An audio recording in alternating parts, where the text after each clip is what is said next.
আমি বড় অভাবের মধ্যে আছি, আমার ধন সম্পদ বলতে কিছু নাই, হুজুর আমি একবার খেতে পারি না, আমার একমাত্র সম্বল বলতে আমার 6 মাসের দুধের বাচ্চাটা আছে, তাই আমার একমাত্র সম্বলটাকে আমি আমার আল্লাহ এবং নবীর জন্য দান করে দিয়েছি।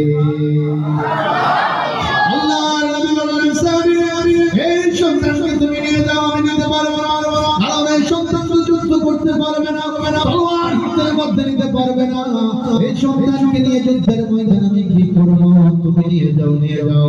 মহিলাটা দুই চোখের পানি ছেড়ে আমার নবীকে ডাকতে বললেন, হুজুর আমার এই উপহারকে দানটাকে আপনি ফিরাইয়া দিয়েন না। ইয়া রাসূলুল্লাহ, আমি জানি আমার এই সন্তানটা কোনো যুদ্ধের ময়দানে তলোয়ার হাতে নিতে পারবে না, আর আমার দুধের বাচ্চাটা এখনো পর্যন্ত কোনোদিন তার জবানটা দিয়ে আমি মাকে মা বলেও ডাকেনি।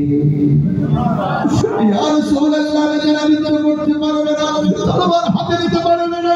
অপবিত্র রাসূল, কিন্তু আপনি যখন উহুদে যাবেন, উহুদের ময়দানে যাবেন, কাফেররা হাজার হাজার তীর আপনি রাসূলের দিকে মারতে থাকবে, ওই তীর থেকে বাঁচার জন্য আপনার একটা ঢালের প্রয়োজন হবে।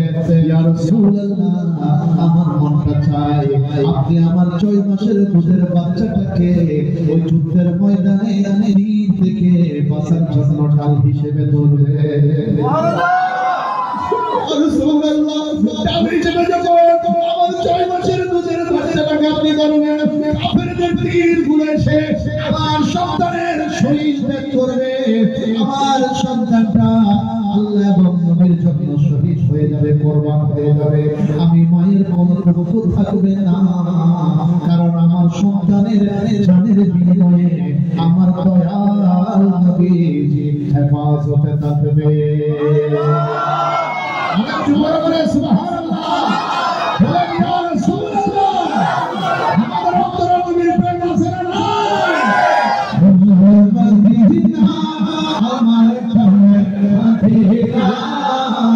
সকলে কিন্তু তোমায়